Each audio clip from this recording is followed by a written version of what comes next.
I covered in the last video segment stature integrity. In this segment, I'm going to cover pathological disposition, as characterized by a person's internal framework, starting from the beginning of one's life. Egocentrism is the default nature of one's being. When a baby cries, he or she needs something.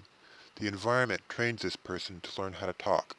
As the individual becomes aware of what's available and what is within grasp, he or she will gravitate to that which he or she desires.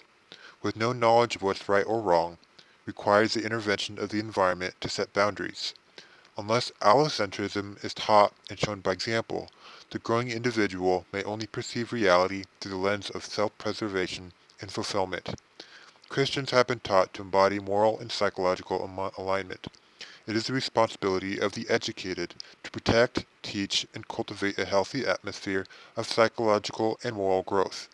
This includes living out responsibility by example, directing the mind towards spiritual purpose, channeling the heart towards God, upholding traditional values, conducting themselves with love while maintaining a strong psych stature. In a world full of varied personalities, health conditions, and intrusive thoughts, it is essential to keep these in mind when judging behaviors. For example, intellectual disability lacks sufficient knowledge to make correct decisions. Furthermore, those with sensitive emotional conditions may make impulsive decisions based on their feelings. Intellectual disabilities or fragile perceptions will pathologically make poor choices on their feelings or on naivety, as characterized by the traits of children and elderly with psych-degenerative conditions. Alternatively, there are those who make intentional bad choices because they want to or they don't care about the outcome.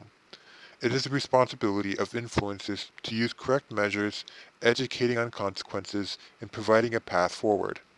Pathological disposition is highly influenced by how the environment educates and treats the growing individual. In the world, an individual will pathologically make decisions depending on the conditions of their conscience, heart, and perception of reality. So where does the formation of one's psyche originate? The only way to preserve the integrity of a healthy psych structure is to be educated and obey what has been established. The family has the highest influence on a child. Composed of a father and a mother, elder brothers and sisters have unique responsibilities associated with the role. A healthy family cultivates allocentrism by their teachings and by their example.